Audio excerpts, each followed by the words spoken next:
Eu, Paulo, sou um fiel escravo de Jesus Cristo, escolhido como apóstolo autorizado para proclamar o que Deus tem falado e feito. Escrevo esta carta a todos os cristãos de Roma, amigos de Deus.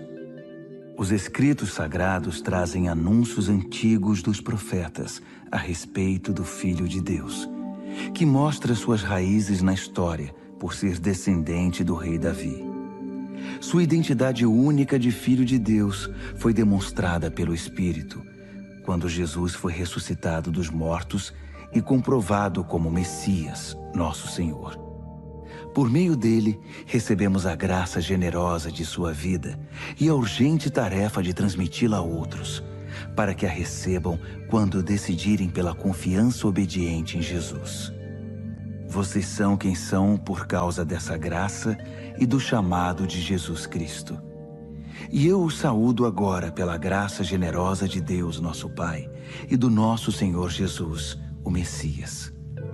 Dou graças a Deus por meio de Jesus, por todos vocês. Faço isso em primeiro lugar porque em toda parte recebo notícias da vida de fé que vocês têm, e toda vez que as ouço, dou graças a Deus. E Deus, a quem dedico adoração e serviço, divulgando as boas notícias a respeito de seu Filho, a mensagem, sabe que quando penso em vocês em minhas orações, e isso acontece o tempo todo, expresso o desejo de que Ele prepare o caminho para que eu possa visitá-los.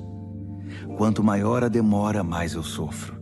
Quero muito estar aí para compartilhar o dom de Deus pessoalmente e vê-los crescer fortes diante dos meus olhos. Mas não pensem que farei isso sem querer nada em troca. Vocês têm tanto para me dar quanto eu a vocês. Por favor, amigos, não entendam mal minha dificuldade de visitá-los. Vocês não têm ideia de quantas vezes fiz planos de ir a Roma. Estou determinado a desfrutar pessoalmente a obra de Deus entre vocês, assim como em tantas outras cidades e comunidades não judaicas. Mas sempre alguma coisa atrapalha meus planos. De fato, todos, gente educada ou ignorante, sofisticada ou simples, mostram-me como dependo de todos e sou devedor a todos. Por isso não vejo a hora de encontrar vocês em Roma e pregar as maravilhosas notícias a respeito de Deus. São notícias que tenho orgulho de proclamar. Essa extraordinária mensagem que revela o magnífico plano de Deus de resgatar todos que confiam nele, começando pelos judeus, mas abrindo a porta para todos os outros povos. O modo de Deus tornar justo o ser humano se manifesta em atos de fé, confirmando o que as Escrituras dizem. Aquele que vive de modo justo diante de Deus, confiando nele, vive de verdade.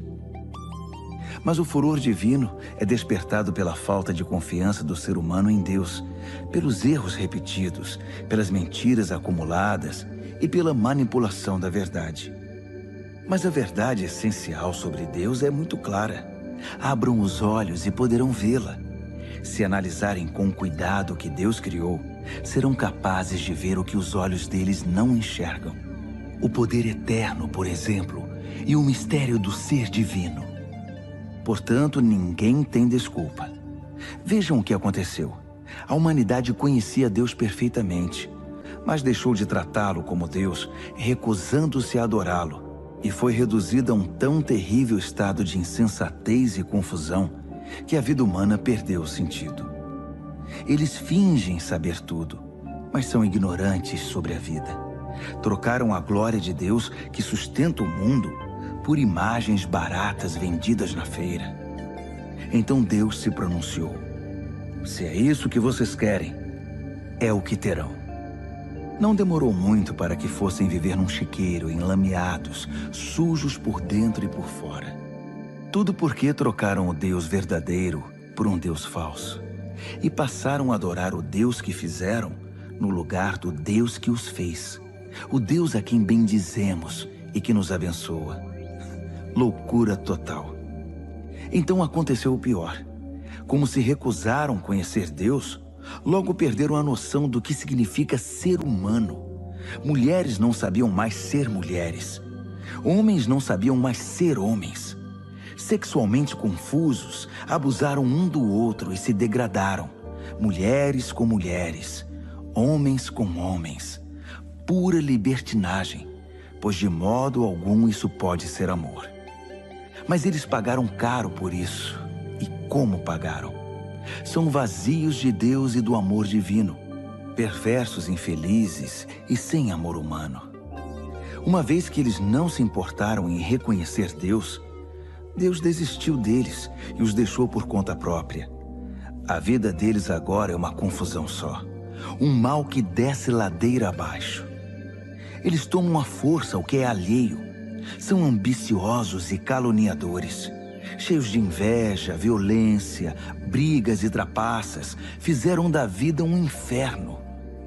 Olhem para eles, são maliciosos, venenosos, críticos ferozes de Deus, brigões, arrogantes, gente vazia e insuportável.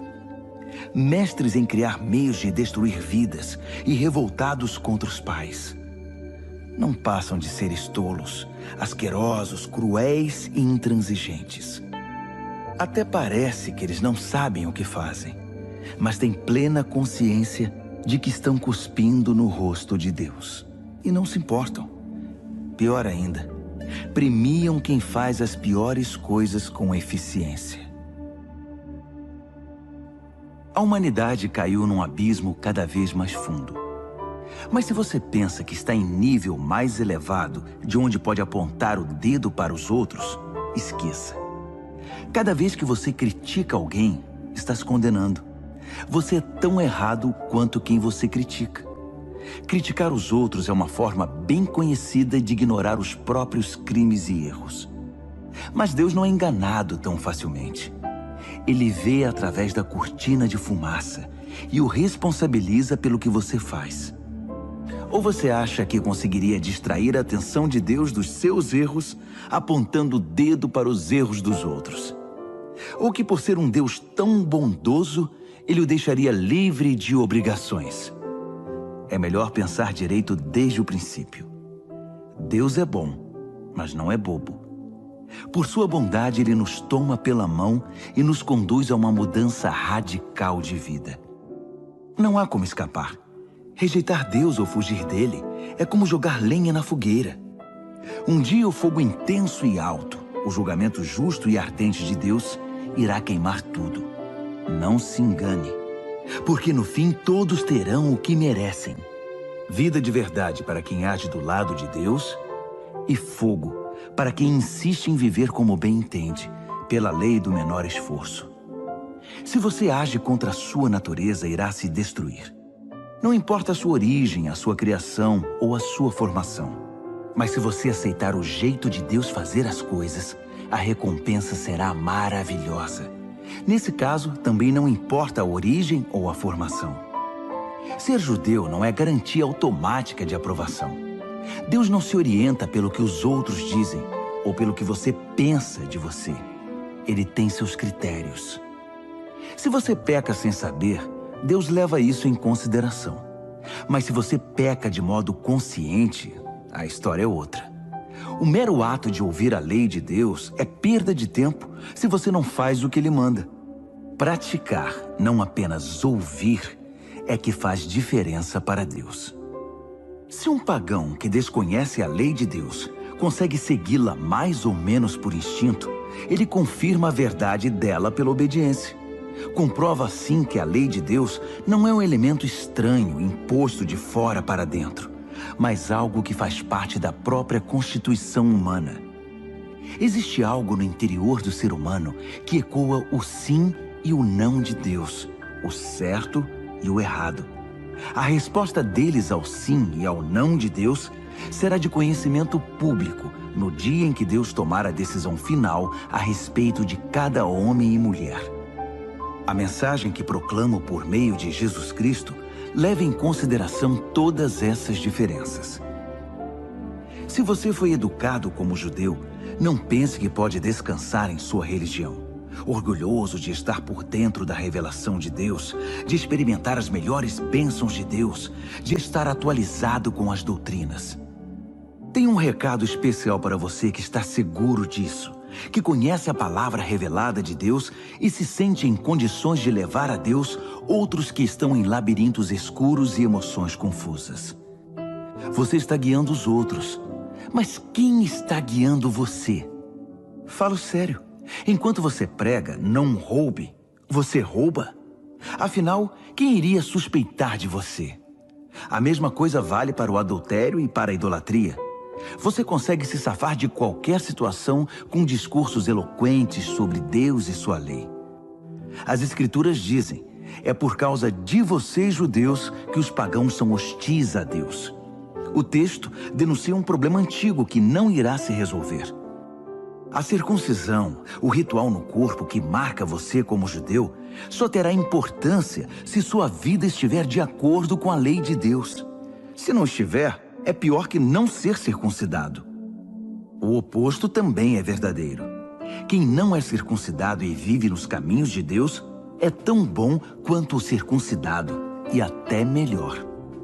É melhor guardar a lei de Deus sem ser circuncidado que quebrá-la sendo circuncidado. Entenda isto. Não é o corte feito por uma faca que o torna judeu. Você se torna judeu pelo que você é. A marca de Deus no coração. Não a da faca na pele é que faz de você um judeu. E a identificação vem de Deus, não de críticos legalistas. Mas se é assim, que diferença faz ser judeu ou não? Ser ensinado nos caminhos de Deus ou não? Na verdade, faz muita diferença, mas não como muitos pensam.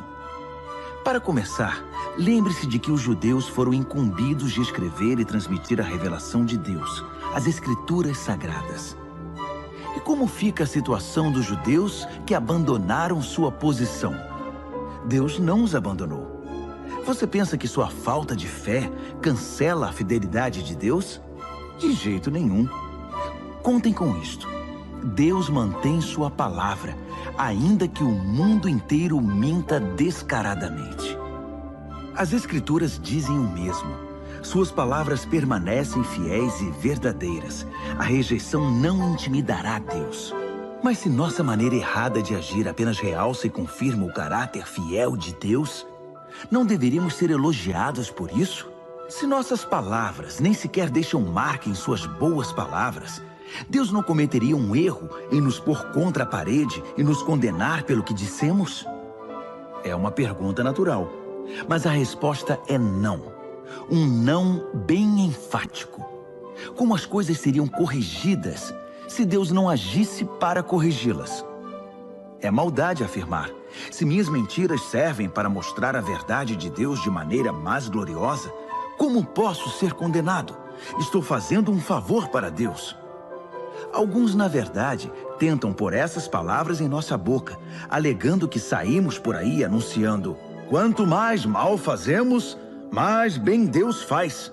Então, continuemos assim. É pura calúnia.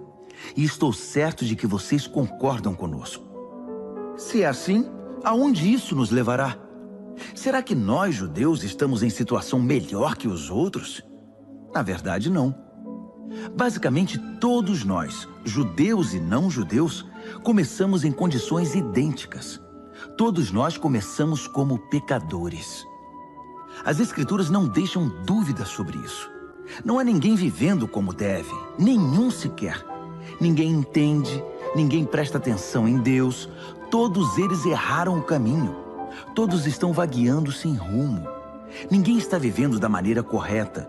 E não creio que há quem o consiga. A garganta deles é um túmulo aberto. E a língua escorregadia para enganar. Cada palavra que pronunciam está impregnada de veneno. Eles abrem a boca e empesteiam o ar. São eternos concorrentes ao prêmio Pecador do Ano. E emporcalham a terra com sofrimento e ruína. Não fazem a menor ideia do que seja viver em comunidade. Eles passam por Deus e o ignoram. Está claro que esse texto não representa o que Deus diz a respeito dos outros, mas o que diz sobre nós, a quem as Escrituras foram primeiramente endereçadas. Está claro também que somos todos pecadores, cada um de nós. Estamos no mesmo barco furado com todos os outros. Nosso envolvimento com a revelação de Deus não nos deixa de bem com Ele. Isso só faz realçar nossa cumplicidade com o pecado de todos os outros. Mas agora há algo novo no horizonte.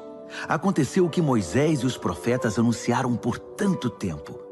Deus resolveu agir para acertar as coisas sobre as quais lemos nas Escrituras por meio do que Jesus fez por nós. E não apenas por nós, mas por todos os que creem nele, pois nisso não há diferença entre nós e eles.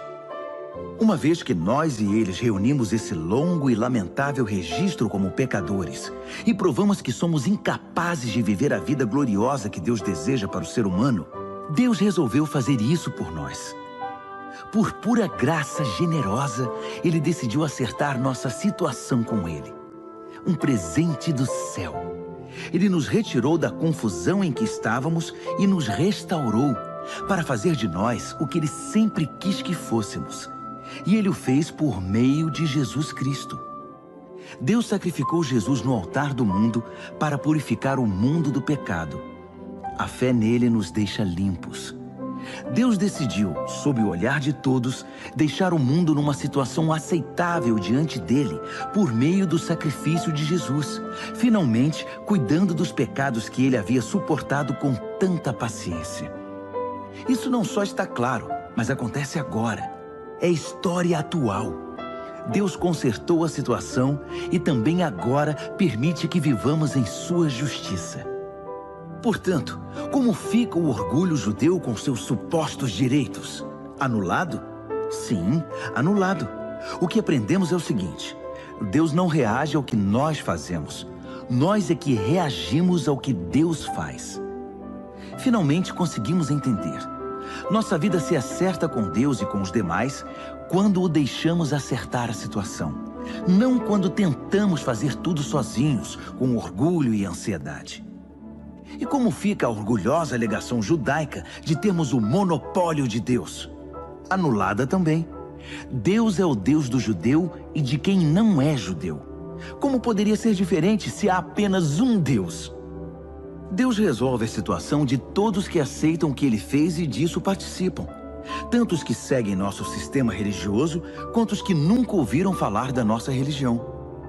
Mas ao mudar nosso foco do que nós fazemos para o que Deus faz, não anulamos a rigorosa guarda das regras e leis que Deus estabeleceu? De modo algum. Quando adotamos o estilo de vida condizente com essa reconciliação, nós as confirmamos.